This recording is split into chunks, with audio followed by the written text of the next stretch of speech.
Bayan ko, kailan ka mamumulat? Ang totoo'y nakikita na pumipikit ka pa. Kailan ba kapag wala ka nang mananawa, kapag wala ka nang ibubuka?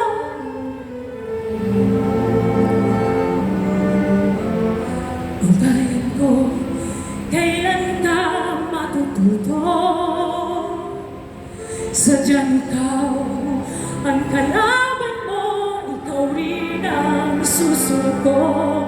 Ngunit kailan kapag wala ka nang magagawa, kapag wala ka nang ibubuka?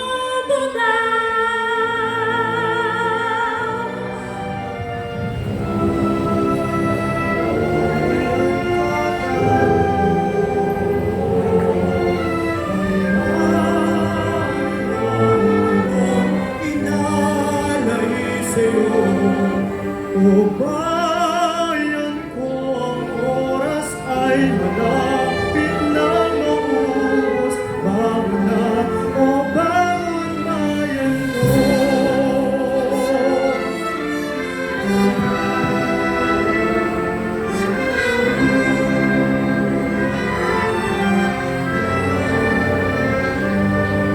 Ngunit kailan kapag wala ka nang ginagawa, kapag wala ka nang ibubuka?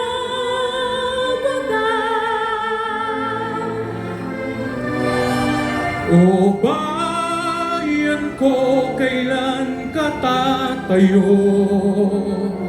Kay rami ng dugo inalay sa'yo. O bayan ko, ang oras ay malapit na maubos. Bangon na, o bangon bayan ko. Kung magkasama-sama, tinig na sabay-sabay, susulong na, susunod na. Mabuhay ang Pilipinas! Bayang madilim, bilis na sinagalan, ayaw ng puso sa likay suhay. Ngayon oras tuwing pinangalit sa paglalupit, di na masisihin sa lahat unang sisimayan.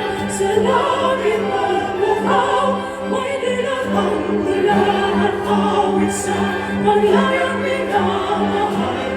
Ang kislap ng wala ko'y tagumpay na nakikinig. Ang bituin at araw niya kailan pa may makikinig. Buwan ang araw ng buwan, ating pagsinta, buhay ay langit sa piling mo. Ang higaya naman ay mag-aapit, ang pumatay na dahil sa'yo.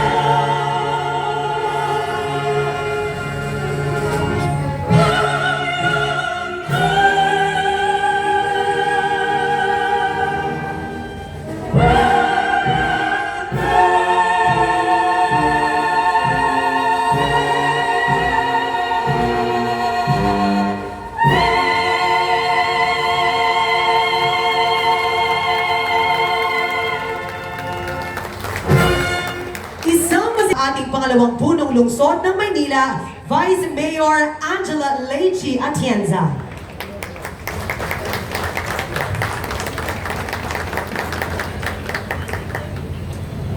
Magandang umaga po sa inyo lahat. Tunay na nakaka-proud na maging isang Manileño, lalo't lalo na galing sa atin si God Andres Bonifacio. Pero bago pa po ang lahat, gusto ko muna bumati sa ating alkalde na si Yormis Moreno Domagoso, Si Colonel Isidro Mamaril, Hukbong Dagat ng Pilipinas. Binibining Hershey Angeles, ang Commercial Leasing Head ng Tutuban Properties Incorporated. Deputy Executive Director Alvin Alcio, Pambansang Komisyong Pangkasaysayan ng Pilipinas. Ginoong Denise Don Distrito, anak ni Gat Andres Bonifacio. Kamakailan, binigyan po ng City Council ng parangal ang inyong pamilya noong Thursday lang. Sir, very worshipful Mark Leandro L. Mendoza, Grand Chaplain in the most worshipful Grand Lodge of Free and Accepted Masons of the Philippines. Sir Isagani Lisaka, Special Assistant to the Supreme Commander Order of the Knights of Rizal. Kasapi ng Sangguniang Panlunsod ng Maynila, pinuno ng mga departamento ng Maynila, kabataan sa Kartilya ng Katipunan at ang mga kasama ko sa City Council, ng mga konsehal na narito ngayon. Alam nyo, kagaya nga ng sinabi ko, nakaka-proud talaga na maging isang Manileño, given na dito nag-umpisa ang buhay ng ating Gat Andres Bonifacio. Makikita natin na kahit papaano, ang lineage niya still continues in the heart of Manila. Dahil makikita natin ng mga lingkod bayan, kasama na rin ang ating mga department heads, mga konsehal, at lahat ng mga kasama namin sa administrasyon to, meron pa rin pusong tapat na nakikipaglaban para sa kapakanan ng mga Manileño. Kaya dahil narito kayo ngayon, gusto ko palakpakan nyo rin ang inyong mga sarili.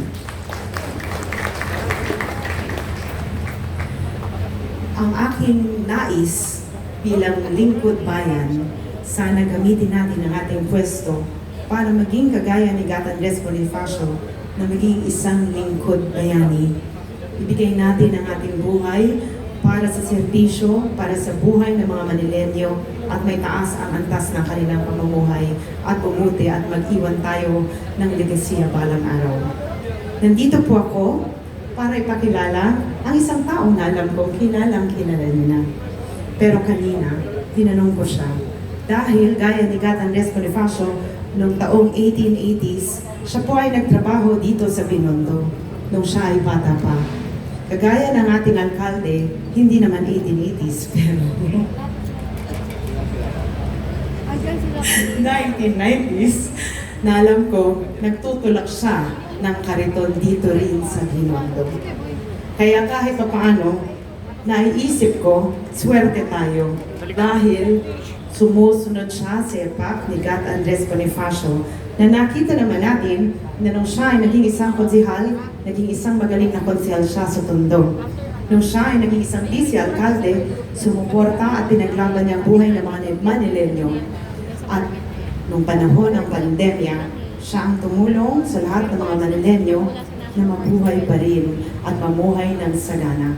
Kaya't hindi na po ako magtatagal at ibibigay ko na po ang mikroponong to sa napakagaling na alkalde ng lungsod ng Maynila, si Yorme Isko Moreno Dumagoso.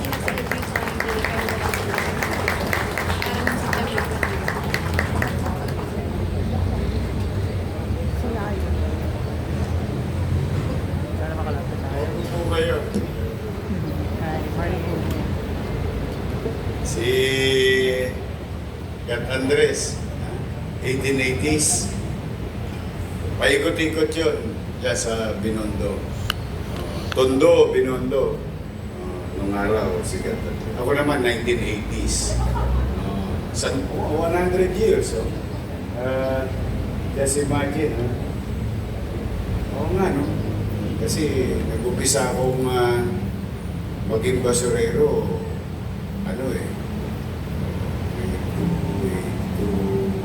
86, 87. Nag-umpisa ako maghanap buhay diyan sa MD Santos, Carmen Planas, Tabora, Ilaya, Santo Cristo, Juan Luna.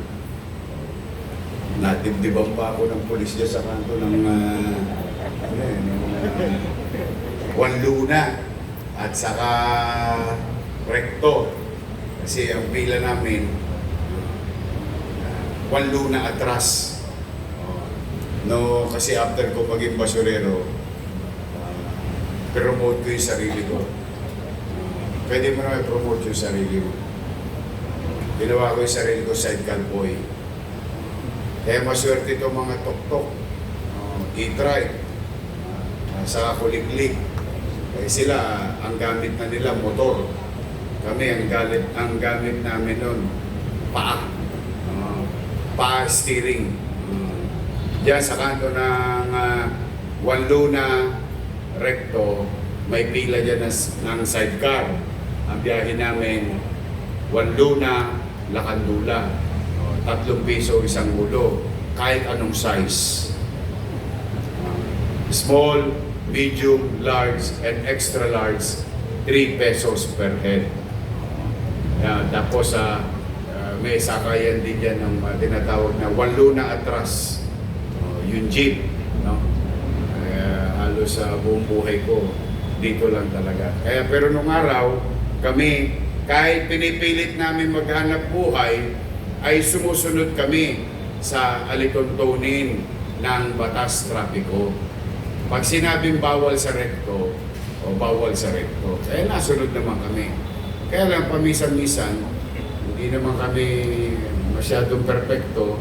Pag nakakakita kami ng pasahero na bumili ng daing doon sa kanto ng Juan Luna, Binondo side, o sa lagpas ng KP Tower, ayun, paglagpas nun, and may dalang lambat, linoleum, yan yung mga paninda dyan, na bandang kaliwa, if you're facing Binondo, no?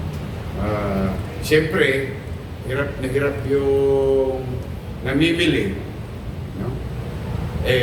Pag nadali mo kasi yun, boundary ka na. Kasi ang kontrata, 40, 50. Kaya lamang, dadaanan mo yung dati naming pulis na naging kagawad sa District 2 at sumalangit nawa ang kaluluwa. Hindi ko si Alfredo Lima, si Police Lim, kung tawagin namin, nakita ako. Sabay, ikaw ang kulit-kulit mo. Ayun. Pero it's my fault. Kasi ako hindi sumunod sa alituntunin. But those were the days. No? As you can see, marami ang nasa tundo. Madalas sa amin ginagamit ay abilidad. Patulad ni Andres Bonifacio, di lang talino ang ginamit niya. Ginamit niya ang kanyang abilidad, ginamit niya ang entablado. Mas kilala nung araw, teatro. To communicate, to express yung kanyang desire and love for our people. At dahil doon, naging tuntungan niya yun upang siya'y makilala at unti-unti na parami niya ang mga kababayan nating Pilipino noon na labanan ang pamahalaang Espanya, the so-called government. No? At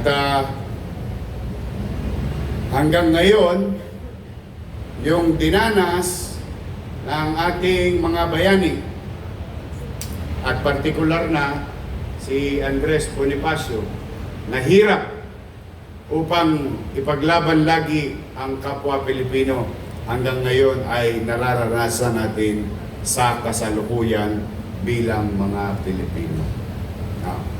Tulad na ang mga paalala sa atin, kaya kung bakit tayo nagkakaroon ng taunan ganitong programa upang ang mga nasa paligid, ang mga nakikinig, ang mga kabataan ay patuloy na mabigyan ng inspirasyon. Kahit na totoong dapat mo mahalin ang iyong sarili, mahalin ang iyong magulang, ngunit meron ka ring obligasyon na mahalin ang iyong bayan. Ang mga bayani, ribulto na yan, maaaring makita niyo yung bakal, semento, pintura, maaaring walang buhay. Ngunit, habang sila ay dinadaanan natin, dapat nating isabuhay lagi ang mga paalala ng mga rebultong yan. Na ang pagmamahal sa bayan minsan, sukdulang kahit buhay mo, ialay mo. Ngunit, ang kasalukuyang panahon ay hindi ka naman lilimutin. Love your country and the people will immortalize you. Sabi nga ng ibang tao.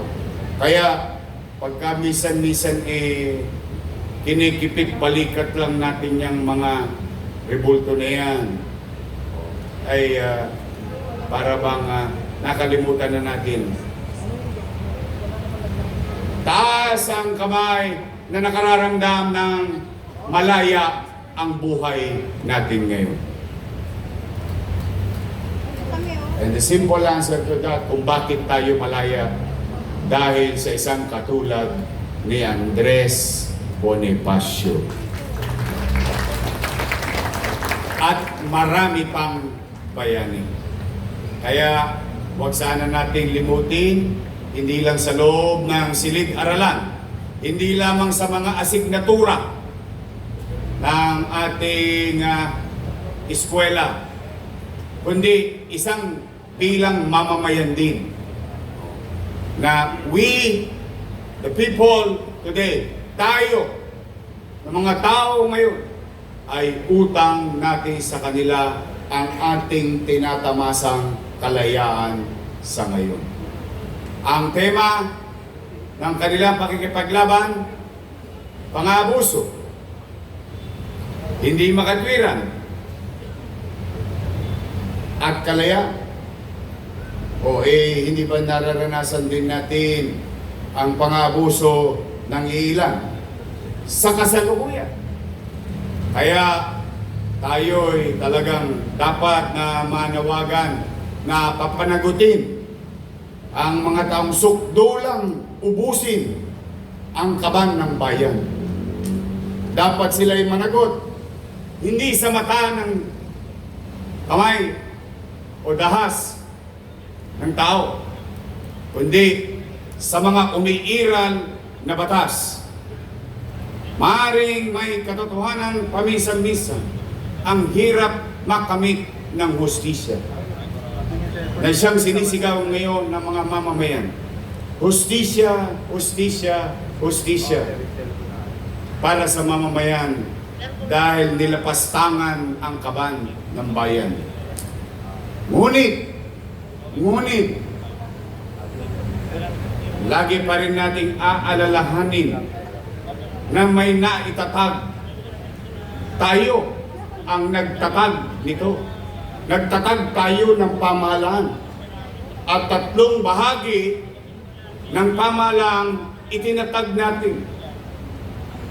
Ekutibo, Hudikatura, Legislatura.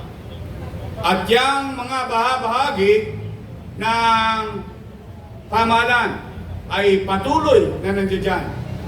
At manalangin tayo na nawa may mga tao pa sa pamahalaan na patuloy na mga ngalaga na proteksyonan ang karapatan ng bawat Pilipino, bawat mamamayan. At tuluyan mapagpasyang sila'y papanagutin ang mga talipandas na individual. Ang nakalulungkot, pamisa-misan, huwag sana mangyari. Kung sino pa ang kusinero, siya pa ang walang kasalanan. Panis yung ulam. Kaya magsipag-ingat tayo sa mga taong lumalabas sa telebisyon na para bang nagpapakadaki-dakila at siya ba'y walang ginawa at siya lang ang natatanging walang ginawa, ngunit siya ang kusinero, siya ang arkitekto. Kaya po huwag tayo malilito sa ingay, sa gulo, sali-salitaan. Kanya nagkagulo, napahamak si Bonifacio. kundi dahil sa chismis, kundi dahil sa intriga. Malamang yung magkakapatid na Bonifacio o pamilya Bonifacio nabuhay at namatay ng mapayapa. Kaya magsisipag-ingat tayo na magturo-turo, mag-iingat tayo sa nagtuturo. Dahil minsan, kapag nasa bangin na ang isang tao, nanghihila na to ng paa, ng may paa. Sino ang masasakripisyo? Yun. Yung mga taong yun. Na mga maya-maya lamang ay maaari papasok sa kani-kaniyang trabaho. Umaasa na sana pag-uwi nila may sweldo para may mapakain sila sa pamilya.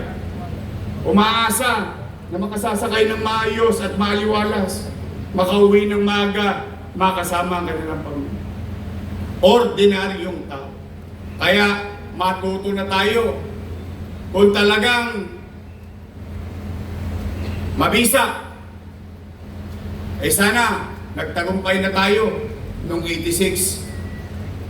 Ngunit nasaan tayo ngayon? Ito pa rin. Ang tanong, ano ang solusyon? Maaaring hindi ko alam. Pero ang tanging solusyon, ang pinakatamang solusyon, ang taong bayan matutong manuri ng mga susunod nilang ilalagay na leader ng kani-kaniyang distrito, ng kani-kaniyang syudad, ng probinsya, ng bansa. Nasa atin ang susi sa pagpili. Kaya sa inyong lahat dito, ngayon nakasama ng aming pamahalang lungsod ng Maynila, sa pribadong sektor, organisasyon, mga kusyal, at mga kaanak ni Andres Bonifacio, at mga mamamayang nakikinig sa paligid. Huwag tayong mawawalan ng pag-asa. Malungkot ang ating sitwasyon bilang bansa sa kinakaharap na insidente sa mga nagdaang buwan. Ngunit, alam ninyo, sabi nga sa salitang English, after the rain, there is a rainbow. Patuloy tayo. Huwag niyong intindihin kung anong kulay ng mga politika na yan. Dahil yung mga politikong katulad namin, pagtapos ng eleksyon, pati-pati na yan. Ngayon, nagkakainggitan lang kung sino ang hahawak sa kawali. Yan lang ang punot dulo niyan ng mas marami. May ilang matino, pero mas marami. Na ang gusto lang nila ay kapangyarihan. Ang intindihin ninyo ay magsikap tayo. Salamat may gobyerno, salamat may ospital, salamat may doktor, salamat may serbisyo, salamat may kapanatagan, salamat maaliwalas ang pamayanan. Ngunit, at the end of the day, it is only and only up to you. Sa'yo. Sa'yo aasa ang iyong mga anak, ang iyong mahal sa buhay. Doon natin ituon ang ating damdamin, ang ating isipan, ang ating lakas. Ibuhos natin lahat. Na baka sakali yung mga nakaparirinig dyan na yung mga magulang na maaari isang anak ninyo ay sidecar boy, maaari isang anak ninyo ay basurero. Baka pagdating ng araw sa pagpupursige ninyo, maging doktor, maging ininyero, maging abogado, maging profesional, o baka matsambahan pa natin katulad ng tsamba ko, maging mayor pa ng Maynila. Eh sino makapagsasabi? Sino makapag-uusga? Wala. Abay bakit? Nangyari sa akin eh. Eh di pwede rin mangyari sa mga anak ninyo.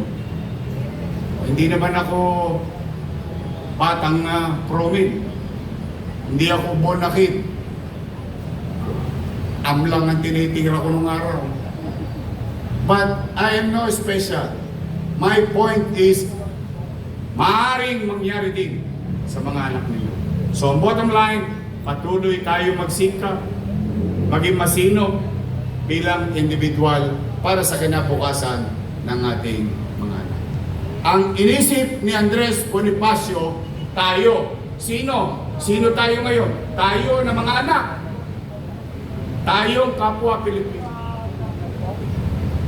Kaya, ngayong tayong mga leader, departamento, konsehal, vice mayor, mayor. Now we were given an opportunity. Binigyan tayo ng pagkakataon ng taong bayan na sila'y paglingkuran. As like what the saying goes, said, many are called, but few are chosen. You were the chosen one. So be of service to the people. And with heart and mind na buong buo, walang paling, diretso. Kung bakit tayo nandito dahil sa mga yan. Yang mga nakatayo sa gilid, sa mga palipaligid. Dahil sa kanila, naluklok tayo sa kapangyarihan. At ang kapangyarihan, dalawang bagay lang ang pupuntahan. Gamitin sa tama at kapaki-pakinabang na pamamaraan sa kanyang mamamayan o sa personal lamang niyang kapritsyo at kapakinabangan. So you choose. You don't do the middle thing. There is no such thing. Kaya sana mga kapwa ko halal ng lungsod ng Maynila, umaasa sa atin ng tao. Itong pagkakataon na ito, mauubos din to. Mauubos ang pagkakataon na ito. Hindi ito panghabang buhay. Kaya ang hamon ko sa inyo ay katulad ng hamon ni Andres Bonifacio. Mag-iwan tayo ng bakas sa isang landas na matagumpay para sa mamamayan upang ang susunod na henerasyon ay may maayos na daan tutunguhin at maging gabay nila sa katagumpayan ng mga salin lahi natin.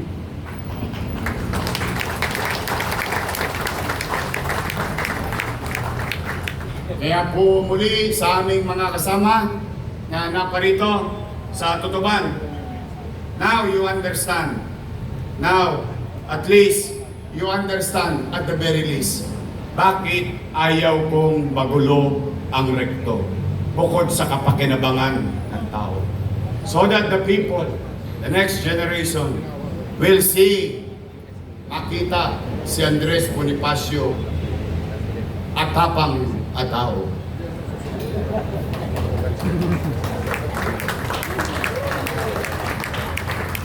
Totoo naman. And that we will be reminded on every single day of our life. Love your country. Love your people. Bilang panghuli, sayang naman, magpapasko na, mabati ko na kayo. Merry Christmas! Baka naman, at ang Pasko ay dalawa ang binilin sa atin ng ating mga magulang at ninuno. Ang diwa ng Pasko ay dalawa. Laging dalawa, naririnig ko. Pamisa-misan, may sobra ng konti.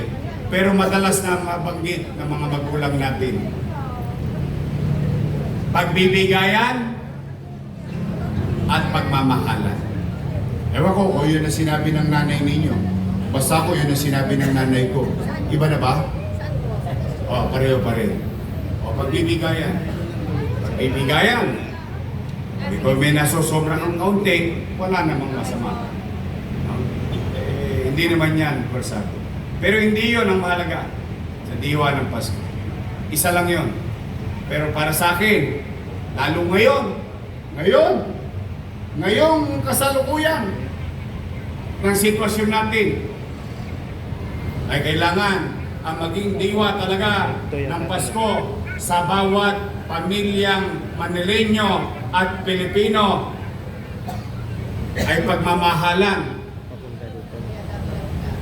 Why we should hate each other because of them? Bakit tayo mag-aaway-away? Pag sa kusina, sila lang ang kumakain. Ngayon, hindi nagkaayos-ayos sa parte-parte. Ginugulo, buhay natin.